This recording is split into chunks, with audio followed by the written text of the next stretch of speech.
Oh, yang menghina banyak. Bahkan teman sendiri ada yang bilang itu pakan truwelu poyo payu. Nah, kan soalnya di sini banyak saladnya, ada saladnya. Pakan truwelu itu kalau bahasa Indonesianya makan truwelu yang sejenis kelinci itu loh. Nah, masa laku. Di sini banyak apa saladnya itu, jadi ya nggak apa-apa. Alhamdulillah juga sekarang malah terkenal gitu. Malah viral ya Pak ya? Ya, soalnya saya tangkap peluangnya gini. Orang sekarang itu beralihnya ke makanan-makanan sehat. Di sini kan jarang yang jualan kayak gitu, makanya saya ambil peluang itu.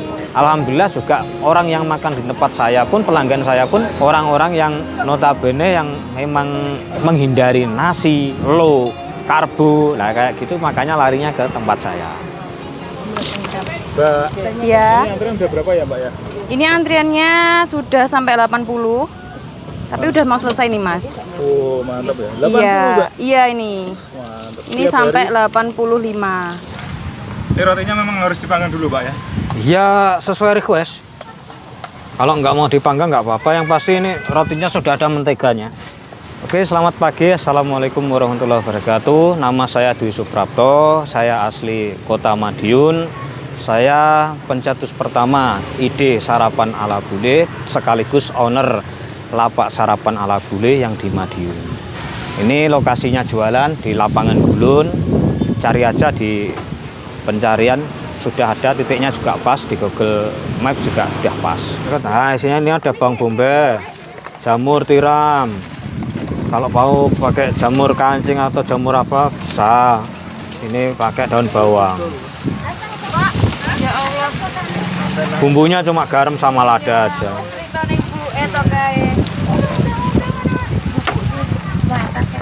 Asli ala bule ya Pak ya? Ya, ala kadarnya. Tanpa umami ya Pak? Tanpa itu. MSG ya? Ya, soalnya kalau makanan western kalau pakai MSG suruh pulang aja itu yang tukang masaknya. Berarti cuma pure garam sama lada? Garam sama lada.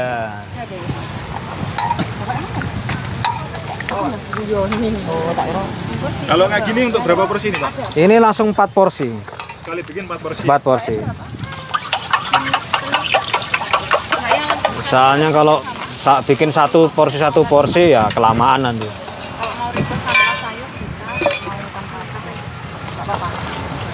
Udah lihai ya Pak ya, bikin langsung 4 ya? Ya lihai nggak lihai, ini kita harus cepet. Harus cepet ya? Kalau nggak cepet ya nanti pelanggannya banyak yang komplain. Kalau satu porsi kayak gini isinya apa aja Pak ini Pak? Isinya ada sosis, kentang, roti, sayuran. Sayurannya selada, tomat timun, sama jagung manis, sama ada omelet. Dalamnya omelet ada jamur, ada bawang bombay sama daun bawang. Untuk harganya ini berapa Pak? Harganya 15.000, murah meriah, $1. Ini kalau antrian biasanya paling lama berapa jam Pak? Paling lama rekor antri itu bisa sampai 2 jam. Pernah sampai 2 Pernah jam? sampai 2 jam. Berarti Jadi ramai banget ya Pak? ya awal-awal viral dulu sampai 2 jam itu antriannya. Soalnya kita digoreng dadakan. Kalau nggak fresh juga nggak, kurang menarik di sini. Jadi memang digoreng dadakan ya, semuanya serba fresh. Serba fresh, Serba panas ya Pak fresh, ya? panas ya. Ini apa ini Pak? Sosis Ini digoreng dulu ya, goreng dulu.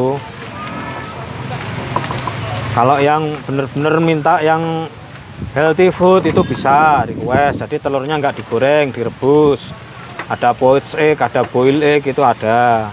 Minta scramble juga bisa. Nah ini kan biar rapi kayak gini. Oh, ini kan rapi. Kalau omelet yang bagus itu bentuknya gimana Pak? Ya kayak gini oval, nggak terlalu mateng. Terus masih genjur-genjur itu masih loh ini. Fluffy ya Pak ya? Ya fluffy kayak gitu. Masih smooth. Smooth. Tapi kalau di sini tak kasih itu banyak yang nggak mau. Mintanya Katanya telur belum mateng dikasih orang. Padahal yang enak kayak gini ya Pak ya? Ya selera sih. Ada yang sukanya kering, ada yang sukanya agak basah. Ya teman-teman ya, ini cuma 15.000, murah meriah, porsi banyak ya. Isiannya komplit. Gue apa? Tunggal enggak? Oke, antri nggih. Ini jualan dari kapan Pak? Jualnya saya mulai tahun 2016. 2016 itu saya awalnya dari kerja, setelah itu bikin gerobak, akhirnya jualan ini. Nah, idenya itu dari mana Pak? Idenya itu awalnya coba-coba saya itu, jadi kerja, mau ngelamar kerja lagi di Madiun itu juga susah, maksudnya susah itu kebiasaan gajinya agak gede, cari di Madiun yang kota kecil yang agak gede juga susah, makanya punya ide jualan aja. Awalnya sih nggak jualan ini, jualannya niatnya sup buntut, sup iga. Nah, berhubung jualan malam itu kondisi alamnya itu nggak memungkinkan, hujan terus, akhirnya saya alih waktu, jadinya saya niatnya mau jual malam, akhirnya jadi jual pagi. Nah, akhirnya ingat kan di hotel dulu yang paling laris di breakfast itu omelet, makanya itu saya aplikasikan ke gimana sarapan di hotel itu bisa dirasakan sama masyarakat di arus bawah. Jadi saya tarik ke kaki lima. Itu awalnya. Berarti jualan kayak gini awalnya iseng juga? Awalnya iseng. Soalnya gara-gara hujan, akhirnya saya ingat itu, oh pagi aja lah. Mau nggak mau saya harus jual pagi. Soalnya kalau malam hujan terus. Nah, makanya apa ya jualan pagi yang beda dari yang lain. Ini yang dibungkus Pak lagi? Bungkus ya. Wah, Bungkus. kantaran ya Pak ya? Contoh roti. Ini roti. Tambah kentang. Kabeh loro-loro ini kita taruh. Pak, ini teflonnya kok sampai hitam ini saking ramenya ya Pak ya? Ya logikanya jam 7 pagi sampai jam 11 dibakar terus loh. Ya jadi ya ini kalau saya kasih tips ya, kalau beli teflon itu yang ininya gini. Yang pakai klem gini, jangan yang pakai baut. Itu enggak di sini sehari udah buang gitu. Nah, kalau gini kuat ini masih. Ini awet ya Pak ya? Ya awet ini. Ini 2 bulan sekali ganti ini. 2 bulan sekali? 2 bulan sekali ganti. Maksimal 3 bulan ganti. Ini kalau boleh tahu Pak, kesibukannya apa dulu Pak sebelum usaha ini Pak? Saya kerja pindah-pindah di hotel, resto, kafe dan lain sebagainya. Chef ya Pak ya? Mulai kalau chef itu sudah terlalu tinggi. Ini juga edukasi juga. Orang kerja di hotel, di dapur tidak semuanya chef. Nah, chef itu ada level-levelnya. Ya, ini edukasi. Kalau saya sih masih level bawah itu, enggak chef saya. Intinya koki ya Pak ya? Intinya koki. Nah, kalau koki itu benar. Kalau boleh tahu Ya. di kota mana dulu Pak? Pindah-pindah saya Mas, tapi lama di Jogja, Malang juga pindah-pindah saya. Kalau nggak pindah-pindah pengalamannya kurang. Kalau banyak pindah banyak pengalaman. Tapi jangan salah, pindah karena apa dulu. Banyak yang pindah-pindah kasus juga banyak. Pernah ada yang ngeremehin motor? Oh banyak. Apalagi di Madiun itu kan terkenalnya sama nasi pecel. Kita bikin variasi makanan, inovasi makanan yang berbeda sama yang kebiasaan orang sini pun juga susah. Apalagi ini dibanderol harga mahal, hitungannya mahal. Kalau dulu promo itu saya jual harga 5.000. Soalnya apa? Di sini harga 5.000 itu sudah dapat nasi pecel, lauknya telur waktu dulu. Nah, ini cuma telur harganya 5.000, kan mahal. Nah, makanya itu promonya harga situ. Sekarang juga harganya sudah menyesuaikan, dihitung juga masih murah, cuma $1, 15.000. Awal-awalnya itu promosinya yang susah. Jadi mengenalkan makanan kayak gini ke masyarakat sekitar itu juga susah. Ini makanan apa? Ini kok kayak gini? Ini nasinya mana? Nah, banyak yang bertanya kayak gitu. Makanya saya pilih lokasi di lapangan Gunung. Soalnya kalau pagi di belakang ini ada orang jogging. Terus di sebelah belakang sana itu ada area fitness, tapi fitness low budget ya. Itu makanya saya lihat juga apa itu masyarakat yang jogging di sini itu rata-rata kan ada yang pegawai negeri. Kalau orang pegawai negeri rata-rata kan pernah diklat atau pernah apa di hotel. Makanya saya pancing dengan omelet. Biasanya orang itu tahu. Alhamdulillah juga responnya baik. Sehari 2 hari besok balik lagi bawa temen. Akhirnya bisa sampai sekarang ini. Harapan ke depan buat usaha ini apa Pak? Kalau harapan tidak munafik ya, tidak memungkiri. Pengennya besar, pengennya banyak cabang di mana-mana ya kayak gitulah. Intinya saya pengennya itu juga membantu pemerintah mengurangi pengangguran. Jadi saya kalau buka cabang di sana, buka cabang di sini itu kan otomatis menyerap pekerjaan, menyerap tenaga kerja. Apalagi anak-anak muda ya gini banyak yang nganggur, sarjana-sarjana itu juga banyak. Nah itu saya pengen membantu pemerintah mengurangi pengangguran. Pak Dwi, ini kalau boleh tahu modal awal jualan ini berapa ya Pak? Modal sangat murah. Ini modalnya cuma kurang lebih itu di bawah 5 juta. Tapi seiring perjalannya waktu, berkembangnya ini kurang ini, ya kurang lebih ya 5 juta lah kan. Soalnya kayak gerobak ini kan saya buat sendiri. Besi-besinya ini juga bukan besi yang tipis-tipis jadi agak mahal. Tapi kalau untuk yang pengen usaha gitu bisa agak murah, itu bisa pakai gerobak bekas atau apa. Kan sekarang banyak gerobak-gerobak bekas yang dijual. Itu yang masih bagus-bagus banyak. Modal kurang lebih 5 jutaan lah dulu. Pas awal jualan langsung di sini Pak dulu? Ya langsung di sini, tapi lokasinya agak geser nih di sebelah sana. Cuma geser sini aja soalnya ada penataan. Ini sebentar lagi juga ada penataan lagi. Ini sekarang yang di sana baru dibangun itu. Nanti sebentar lagi sini juga dibangun. Ya kurang lebih tapi tetap posisinya masih di lapangan dulu. Awal jualan hari pertama itu 10 porsi. Hari kedua 9 porsi. Hari ketiga 8 porsi. Hari keempat 5 porsi. Saya masih ingat itu. Yang beli siapa-siapa saya masih ingat itu saya. Ibu ini, Mas ini, saya masih ingat itu. Akhirnya sekarang jadi kayak teman, kayak saudara, soalnya pelanggan setia itu orangnya. Kalau sekarang Pak, rekor Pak kalau pas rame Pak? Kalau sekarang alhamdulillah itu kalau rekor sih omset sampai 3,5 sampai 4 pernah itu rekor, itu sudah nggak bisa ditambah itu soalnya saya sudah sangat-sangat capek. Itu berapa jam Pak? Ya jam setengah 7 sampai jam 11, 4 jaman. Kalau telurnya habis berapa, ini di belakangnya ada tray ini.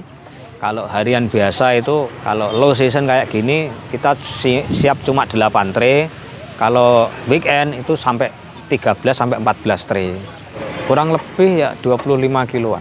Kalau satu porsi diisi berapa telur Pak? Satu porsi itu porsinya 1,5. 1,5? Iya. Kalau dilihat saya masak itu kan sekali masak kan langsung 4. Itu telurnya 6. Jadi kan bisa dibagi 1,5. Tapi juga tergantung telurnya, kadang ada yang telur kecil, ada yang telur besar. Tapi kurang lebih ukurannya segitu. Jadi kan pernah ngalamin sepi banget itu nggak Pak? Kalau sepi banget dulu pernah. Kalau dulu awal-awal tuh pernah. Sehari cuma dapat berapa itu? Pokoknya saya paling parah itu 5 porsi. 5 porsi zaman dulu masih harganya 10.000, cuma dapat uang 50. Sekarang kan banyak yang niru-niru jualan jenengan ya Pak ya? Iya. Itu pendapat jenengan gimana Pak? Kalau pendapat saya tuh sah-sah saja. Karena apa yang viral itu akan menjadi inspirasi buat orang lain. Kalau saya nggak masalah, mau niru itu juga berkah buat saya. Kalau orang niru pun juga kalau bisa menghidupi keluarganya dia, saya kan secara tidak langsung dapat jariahnya. Bisa menginspirasi orang itu, kalau menurut saya sudah luar biasa. Nggak masalah, tapi yang perlu digarisbawahi itu masalah nama, masalah hak cipta. Ini usaha saya sudah ada hak ciptanya, sudah ada hakinya. Kalau tidak percaya bisa dibuka websitenya Haki, websitenya di Kementerian Hukum dan HAM. Itu ada, nanti searching, ketik aja namanya Sarapan Ala Bule atau merek apa saja, merek dagang apa saja, nanti di situ ada nomornya. Dan itu sudah mempunyai kekuatan hukum. Saya tidak melarang orang jualan, saya tidak ada hak melarang orang jualan, apalagi sama nggak masalah. Tapi nama, please tolong jangan sama. Banyak kan nama yang lain. Sarapan Ala Bule, ada sarapan apa kayak, atau American breakfast atau English breakfast. Ini kan sebenarnya American breakfast, English breakfast kayak gitu kan. Cuma saya plesetkan agar bisa teraplikasi dalam bahasa Indonesia biar orang ngerti. Nah, kalau sampean punya inspirasi ya nggak apa, kan nama banyak, nggak masalah. Nanti kalau ketahuan saya ada yang namanya sama, nanti ada tim saya yang menelpon atau yang menegur, ya maaf soalnya ini ada undang-undangnya. Berarti Sarapan Ala Bule cuma di sini ya Pak ya? Kalau Sarapan Bule cuma di sini. Saya punya cabang, namanya pun bukan Sarapan Ala Bule, tapi Kedai Ala Bule, bukanya malam di pusat kota. Jadi kalau teman-teman datang ke lapangan Gulun nggak ketemu, bisa malamnya di Jalan Jawa. Nanti di searching aja ada. Buat motivasi banyak orang aja ya Pak ya? Ya, Ini hasil selama jualan ini udah bisa kebeli apa aja? kalau dari hasil saya tipe orang tidak beli ini beli itu enggak. Oke. Tapi alhamdulillah saya bisa ada karyawan, total karyawan 8. Itu semuanya gajinya juga nggak kecil-kecil. Terus kalau untuk saya dulu jualan ini mulai bujang ya, mulai belum nikah. Itu saya nikah biaya sendiri, terus ini biaya sendiri, itu biaya sendiri, bisa ngidupi istri, punya bisa beli kendaraan, bisa ini. Itu ya dari hasil ini alhamdulillah gitu. Dulu kan sempat sepi ya Pak ya? Iya, sempat sepi. Terus sekarang bisa viral dan rame ya? Ya. Tipsnya apa sih Pak biar jualan itu makin rame seperti ini kan? Tipsnya satu, kita inovasi dulu. Inovasi tapi jangan ngawur. Nah, kan banyak kan yang inovasi ini tapi kalau nggak masuk ya jangan diteruskan. Nah, terus pinter baca peluang. Ini yang peluangnya kontinu itu apa? Jadi saya bikin usaha ini pun saya lihat kan sekarang perilaku makan masyarakat kan sekarang beda. Yang dulunya suka gorengan, sekarang gorengannya sudah dingin. Nah, itu kan peluang juga. Makanan jual-jual makanan sehat sekarang baru tren. Nah, ini alhamdulillah juga di Madiun juga masih sedikit yang jualan makanan-makanan sehat. Itu kita pinter baca peluang. Terus kalau kita sudah punya usaha, kita jangan ragu-ragu nanyain kritik saran buat usaha kita ke pelanggan. Ini kurang apa, ini kurang apa. Jangan menganggap kritikan itu sebagai olok-olokan atau bullying atau enggak. Itu kritik yang membangun kalau bisa. Nah itu, terus yang kedua promosi. Era-era sekarang promosi kalau sebar selebaran atau ini itu kurang menarik. Nah promosi yang paling efisien tetap pakai sosial media. Kita ngundang lah yang followernya banyak atau siapa saja. Nggak apa-apa kita promosi, bayar nggak masalah. Soalnya itu memang kalau promosi memang sekarang sih eranya digital. Jadi jangan patah semangat buat promosi itu aja. Ada saran nggak atau motivasi buat pemula usaha? Kalau pemula usaha yang satu siapkan mental dulu. Mental, apalagi di 3 bulan terakhir ini kan banyak semua sepi. Itu kita harus siapkan mental dulu. Mental itu nggak cuma double, triple, pokoknya bener-bener harus mentalnya mental. Dan harus fokus juga. Kadang orang jualan nggak fokus. Nah kayak gitu. Itu yang pertama siapkan mental. Yang kedua itu tadi promosi, jangan pokoknya promosi itu harus digencerin promosi sudah, terus mental juga sudah kuat tapi kok masih sepi. Nah itu tadi kritik saran orang, kalau nggak bener-bener nggak nganut, jadi itu memang produk kita tidak diterima di pasar kita. Maksudnya kayak di kota Madiun ini, oh memang nggak cocok. Ya udah, mau nggak mau harus cari referensi lain. Kalau saya sih kalau pemula usaha kayak gitu. Awal-awal nggak ada yang melirik ya Pak? Iya, itu benar. Jadi orang lihat ini makanan apa ini, banyak yang gitu. Tapi ada yang nyoba, oh gini. Akhirnya sedikit banyak yang nyoba. Dari nyoba, oh jadi ketagihan. Akhirnya datang lagi bawa temennya. Saya kayak gitu dulu. Dan sekarang udah banyak diliput TV nasional ya? Alhamdulillah ya, sempat kemarin pas waktu Covid itu juga kita juga susah. Rata-rata kan konten kreator juga bingung cari konten, akhirnya ke tempat saya. Dari situ jangkauannya luas, akhirnya viral. Nah, alhamdulillah kalau dari stasiun TV itu sudah lebih dari 5, kurang lebih ada 6 atau 7 stasiun TV nasional ya. Ini lokal juga ada, nasional ada, youtuber juga sudah banyak, food vlogger juga sudah banyak. Nah ini net ini kenang-kenangannya ini dari net ini kemarin ini. Oke Pak Dwi, terima kasih. Oh iya, sama-sama. Tambah berkah, tambah lancar. Amin. Ya dulu awal-awal buka ini saya cerita dikit ini. Hari pertama saya buka itu nggak semulus yang dibayangkan. Hari pertama buka itu regulator gas itu patah. Telur modal 3 kilo pecah sekilo. Itu saya mau nangis itu beneran. masa mau hari pertama mau jualan kok udah kayak gini, udah mau pulang, tapi saya mikir, wah jangan pulang, kita harus jualan, soalnya udah niat dari rumah hari ini harus jualan. Akhirnya ada juga tuh dokumentasinya di Instagram saya, di bawah itu regulatornya saya ganjel sama paving block ini sampai 3 tumpuk itu biar bisa nyala kompornya. Terus telurnya yang pecah itu akhirnya ya saya masak, saya bawa pulang, saya bagi-bagiin tetangga kalau mau, bapak ibu saya di rumah. Udah lauknya hari ini telur gitu. Kita juga belum kenal sama kanan kiri yang jualan, soalnya dulu di sini kan masih sepi dulu belum serame ini, belum banyak kayak